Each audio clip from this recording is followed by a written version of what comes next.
Hello everyone, स्वागत है आप सभी का हमारे YouTube channel Indian Ayurvedic doctor में।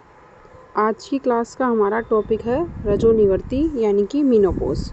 शुरू करते हैं। रजोनिवृत्ति जनरली रजोनिवृत्ति जो होती है 50 साल यानी कि एवरेज बता रही हूँ 45 से 55 या 50 साल की उम्र में जब महिलाओं में मासिक चक्र यानी कि मेंस्ट्रुअल साइकिल आना पूर्ण रूप से बंद हो जाता है तो उसे कहा जाता है रज की निवृत्ति होना, यानी कि रज का बंद होना, उसे बोलते हैं रजोनिवृत्ति या मीनोपॉज। सामान्य परिचय में है कि रजोनिवृत्ति उस काल को कहा जाता है जब स्त्री में रज का आना अंतिम रूप से बंद हो जाए, यानी कि कंप्लीटली बंद हो जाए। इसके बाद उसमें कभी भी गर्भधारण की संभावना नहीं मिलती है। फिर आता है समय यानी कि कौन सी एज में होता है ये होता है जनरली 45 से 55 या फिर 50 साल की उम्र में, यह औसतन 50 साल की उम्र में ये देखा जाता है। इस पर वंशानुक्रम का यानी कि अपने जेनेटिक होने का, प्रजाति का और जलवायु का प्रभाव पड़ता है। 40 वर्ष से पहले अगर 40 वर्ष से पहले ही रजोनिवृत्ति हो रही है तो उसे पूर्वकालिक रजोनिवृत्ति यानी कि अर्ली मीनोपॉज कहा जाता है। और अगर 55 साल से भी लेट अगर रजोनिवृत्ति हो रही है किसी फीमेल के अंदर तो उसे विलंबित रजोनिवृत्ति यानी कि डिलेड मीनोपॉज कहा जाता है। आर्तव जो होता है स्त्री के अंदर 12 वर्ष की उम्र के अंदर क्या होता है, शुरू होता है, जिसे मिनार्की कहते हैं, और 50 साल की उम्र में क्या होता है, नष्ट हो जाता है, जिसे मीनोपॉज कहा जाता है। उसके बाद है कि इनका कारण क्या है कि रजोनिवृत्ति होती क्यों है। सबसे पहले एक बात बता दूं, ये वाला जो चैप्टर है जो रजोनिवृत्ति का बहुत इंपॉर्टेंट चैप्टर है। इससे 10 नंबर के क्वेश्चन आता है। 10 नंबर में क्वेश्चन क्या आता है इसके अंदर कि इसमें पूछा जाता है कि शरीर पर कौन कौन से प्रभाव देखने को मिलते हैं। एक स्त्री के अंदर मानसिक और शारीरिक रूप से कौन कौन से परिवर्तन एक स्त्री में देखे जाते हैं, उन परिवर्तनों का वर्णन कीजिए। ये क्वेश्चन आता है। तो 10 नंबर का क्वेश्चन भी आता है इससे और 5 नंबर का क्वेश्चन भी आता है। तो ये चैप्टर इम्पोर्टेंट है, स्टार मार्क कर लेना इसको, ठीक है। उसके बाद कारण ये है कि जैसे जैसे एज बढ़ती है तो वैसे क्या होती है, ओवरी जो होती है वो निष्क्रिय हो जाती है, जिससे शरीर में एस्ट्रोजन का अभाव हो जाता है। और एस्ट्रोजन के अभाव के कारण जो फॉलिकल्स जो होते हैं या एंडोमेट्रियम की जो ग्रोथ होती है वो नहीं हो पाती है। अकॉर्डिंग टू आयुर्वेदिक व्यू की अगर बात करते हैं उस हिसाब से रजोनिवृत्ति क्या है उसकी बात करते हैं। तो जो लक्षण रजोनिवृत्ति के होते हैं वे बढ़ती हुई उम्र के भी होते हैं।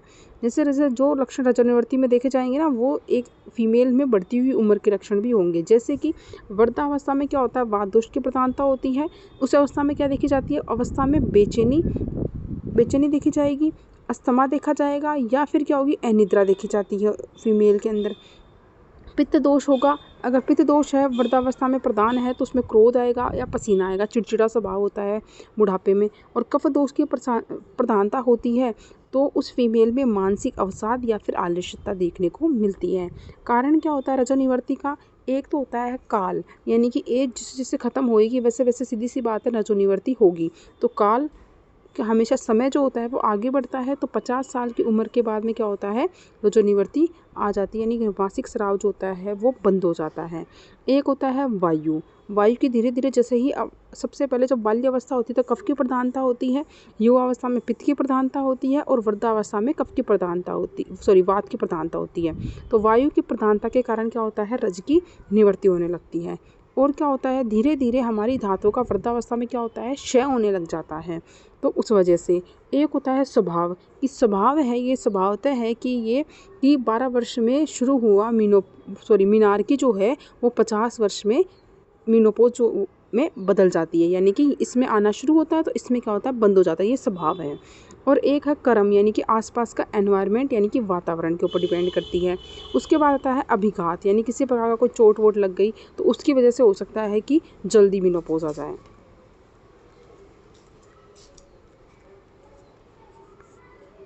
नेक्स्ट, संप्राप्ति स्वभाव से और अभिघात से क्या होता है कि आर्तव व स्रोतस क्या होते हैं, विद्ध हो जाते हैं, यानी उनमें किसी भी प्रकार की कोई क्या होती है, क्षति हो जाती है, जिसके कारण आर्तव का नाश हो जाता है। और वायु और धातु क्षय के कारण क्या होता है, धातु का क्षय होता है तो क्या होगा, कफ का क्षय होगा और वायु की क्या होगी, वृद्धि होगी। जिससे कफ का क्षय होगा, वायु की वृद्धि होगी तो रस आदि धातु का क्षय होगा, और उन धातु का क्षय होने से, और रस की उपधातु क्या होती है, आर्तव होती है। तो सीधी सी बात है, अगर रस धातु का क्षय है तो आर्तव का क्या होगा, क्षय होगा ही होगा। ठीक है, तो वही बात है ये। फिर करते हैं चिकित्सा की बात। चिकित्सा क्या करवाते हैं, आयुर्वेदिक व्यू से इसकी चिकित्सा यही है कि उस फीमेल को योग करने को बोलेंगे, जैसे अर्धहलासन है, सुप्त बद्ध कोणासन है, और भी जो सूर्य नमस्कार है, ये सभी आसन करने को उसको बोलते हैं। प्राणायाम करवाते हैं, यानी मूलबंध, शीतकारी, शीतली, कुंभी, ये लगाने को बोलते हैं। और स्थानिक चिकित्सा में यही है कि योनि के अंदर जातिदी तेल का पिच्चू लगा देते हैं और पंचवल्कल क्वाथ से योनि का प्रक्षालन कर देते हैं। फिर कहते हैं शंख भस्म है, अश्वगंधारिष्ट है, अशोकारिष्ट है, मंडूर भस्म है, ये सभी उसको देते हैं। और रसायन चिकित्सा में आंवले के रसायन देते हैं और च्यवनप्राश का सेवन करवाते हैं, और दूध के उत्पादों का सेवन करवाते हैं। उसके बाद अकॉर्डिंग टू मॉडर्न इसकी चिकित्सा इसका देखते हैं कि रजोनिवृत्ति क्या होती है। ये क्वेश्चन आता है, ठीक है, क्वेश्चन यहाँ से आता है कि रजोनिवृत्ति में होने वाले मन और देह के अंदर होने वाले परिवर्तन। तो मनोदेहिक परिवर्तन रजोनिवृत्ति में कौन कौन से होते हैं, तो क्वेश्चन ये आता है। तो पहले हम पढ़ रहे हैं कि प्रजनन अंगों में कौन से चेंजेज आएंगे, ठीक है, यानी कि चेंजेज इन रिप्रोडक्टिव ऑर्गन। जैसे कि पहला है ओवेरियन चेंजेज, यानी कि डिम्ब ग्रंथियाँ। ओवेरियन चेंजेस में यही होता है कि ओवरी क्या होती है, सूख जाती है और छोटी हो जाती है और तंतु से युक्त हो जाती है, ठीक है, यानी कि उनमें क्या होती है, फाइब्रोसिस हो जाती है। और क्या करती है, बाहर का तल, ओवरी का जो बाहर का तल है उसके ऊपर क्या होती है, झुर्रियाँ पड़ जाती हैं, और फेलोपियन ट्यूब जो होती है वो क्या होती है, कड़ी हो जाती है, यानी कि स्ट्रिक्ट हो जाती है और रिजिड हो जाती है, और एलएच के उच्च स्तर के कारण उनमें अति विकासन की विकृति पाई जाती है। ओवरी में से थोड़ी मात्रा में एस्ट्रोजन स्रावित होने लगता है, ज़्यादा नहीं होता, थोड़ी थोड़ी मात्रा में स्रावित होता रहता है। फेलोपियन ट्यूब जो होती है वो क्या होती है, सिकुड़ जाती है और क्या होती है, छोटी हो जाती है, और उनकी सक्रियता और गतिशीलता में क्या होती है, कमी आ जाती है।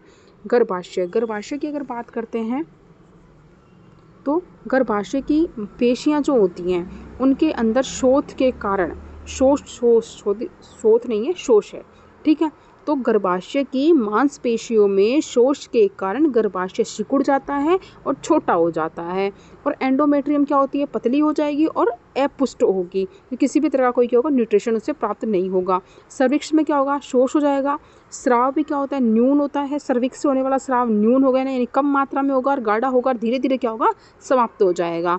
सर्विक्स और बॉडी का अनुपात 1:1 हो जाता है, ठीक है, यानी प्रमाण में ये समान हो जाती हैं। फिर आता है वेजाइनल चेंजेस में ये होता है कि जो वेजाइना की जो उपकला है, यानी कि वहाँ के जो आसपास के एपिथेलियम कोलुमुलर टिश्यू जो हैं, जो भी टिश्यू हैं वहाँ के एपिथेलियम है, वो क्या करती है, सोच जाती है और सूख जाती है, और इसकी इलास्टिसिटी जो होती है वो ख़त्म हो जाती है, और योनि जो होती है वो संकुचित होने लग जाती है। फिर आती है वल्वल चेंजेस के अंदर वेजाइनल रीजन में शुष्कता आने लगती है, योनि का द्वार जो होता है वो संकुचित हो जाता है, जो होल होता है वो संकुचित हो जाता है, नैरोइंग होने लग जाती है, और पेल्विक में कोशिका उत्तक धीरे धीरे ढीले पड़ जाते हैं, ठीक है। तो ये थे और रिप्रोडक्टिव ऑर्गन में होने वाले चेंजेस ड्यूरिंग मीनोपॉज। अब आता है द्वितीयक अंगों में होने वाले परिवर्तन, देखते हैं। स्तन ग्रंथियों में चेंजेज क्या क्या होते हैं, तो स्तन ग्रंथियों में उत्तक जो रहते हैं, जो टिश्यू रहते हैं, वो उनमें अपुष्टि उत्पन्न हो जाएगी, उनको पोषण प्राप्त नहीं होने के कारण स्तन क्या होंगे, धीरे धीरे सूख जाते हैं और लटक जाते हैं, ठीक है, और उनमें थुतलापन आ जाता है। वही है कि उनमें टिश्यू की लूजनिंग हो जाती है, ठीक है। प्यूबिक और एक्सिलरी हेयर जो होती है, उनके अंदर जो हेयर की जो सघनता है, ठीक है, वो सघनता जो होती है कमी हो जाती है और वो थोड़े दूर दूर हो जाते हैं। चेंजेज इन बॉडी, अब हमारी बॉडी में क्या चेंजेज होते हैं, 65 वर्ष की आयु के बाद शरीर का भार क्या होता है, धीरे धीरे कम होने लग जाता है, ठीक है। अंगों में कोशिका पुंज की में कमी आ जाती है, जो हमारे ऑर्गन है उनके अंदर जो सेल्स ग्रुप होते हैं, जो सेल्स होती है उनके अंदर क्या होती है, संख्या में कमी आने लग जाती है, और त्वचा पे झुर्रियाँ पड़ने लग जाती है, वर्ण जो होता है वो फीका हो जाता है, और लचीलापन जो होता है वो कम होने लग जाता है, यानी कि हमारी बॉडी के अंदर वो बैठने की, कार्य करने की क्षमता जो होती है वो कम हो जाती है। मेटाबॉलिक चेंजेस क्या आते हैं? मेटाबॉलिक चेंजेस के अंदर होता है कि एस्ट्रोजन के अभाव के कारण और कोर्टिसोल जो हार्मोन है उसके विघटनकारी प्रभाव के कारण अस्थियों में क्या होती है, वीकनेस आ जाती है। एस्ट्रोजन का अभाव है और कोर्टिसोल का अभाव है, जिसके कारण क्या होगा, वीकनेस आ जाएगी। और रजोनिवृत्ति के बाद ब्लड में क्या होता है, लिपिड जो होता है उसका लेवल बढ़ जाता है। फिर आता है डाइजेस्टिव चेंजेस, पाचन तंत्र में परिवर्तन। फिर आता है कि पाचन तंत्र में चेंजेस ये होता है, जो HCl होता है हमारी बॉडी में, उस HCl की कमी के कारण, ठीक है, जठर की अम्लता में कमी हो जाती है, यानी कि पाचक रस यानी HCl की क्या होती है, धीरे धीरे कमी होने लग जाती है। तभी तो बुढ़ापे में लोग कहते हैं ना हमारे खाया हुआ पचता नहीं है, तो इसीलिए कहते हैं। स्त्री में अजीर्ण देखने को मिलेगा। आदमान और मल के अवरोध से क्या होती है, वो पीड़ित रहती है।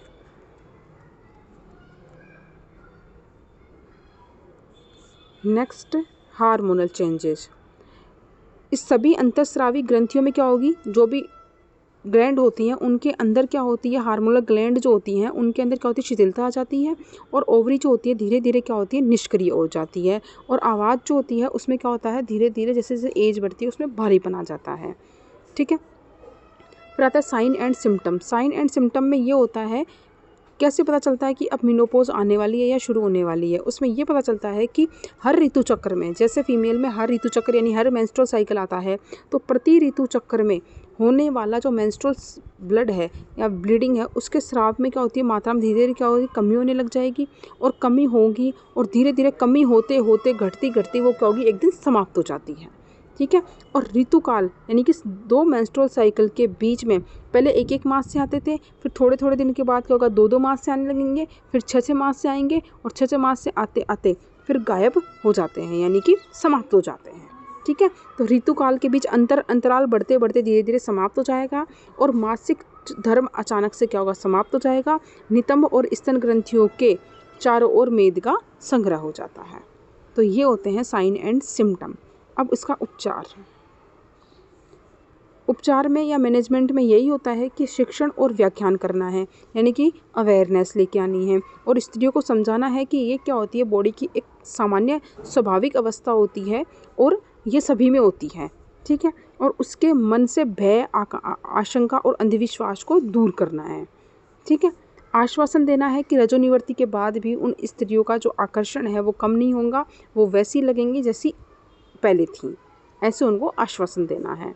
उसके बाद आहार विहार संबंधी में ये करना है कि उनको हल्का डाइट देनी है, सदा सुपाच्य डाइट देनी है और व्यायाम करवाना है, योग आदि करवाना है, विश्राम ज़्यादा करवाना है, ये कार्य करेंगे। और उद्दीपक और शामक औषधियों के अंदर, यानी कि मानसिक भाव के लिए, थोड़ा बहुत डिप्रेशन में जा रही है कोई फीमेल तो उसके लिए मेंटल जो टैबलेट्स होती हैं वो दी जाती है। डिप्रेशन आदि की जो टैबलेट्स होती हैं, नींद की दवाइयाँ होती हैं, वो दी जाती हैं। उसके बाद है 5वां अंतरस्राव का परिवर्तन, यानी हार्मोनल थेरेपी दी जाती है। यानी कि जिन रजोनिवृत्ति के लक्षण जिन फीमेल में अधिक होते हैं, ठीक है, और अन्य खतरों का भय होता है उसके अंदर, तो उसे कृत्रिम रूप से अंतरस्राव का प्रयोग किया जाता है। यानी एस्ट्रोजन प्रोजेस्टेरोन के जो हार्मोन होते हैं वो टैबलेट्स के रूप में उसे ओरली दिए जाते हैं। उसके बाद इम्पोर्टेंट है 5 नंबर में क्वेश्चन पूछा जाता है। ठीक है।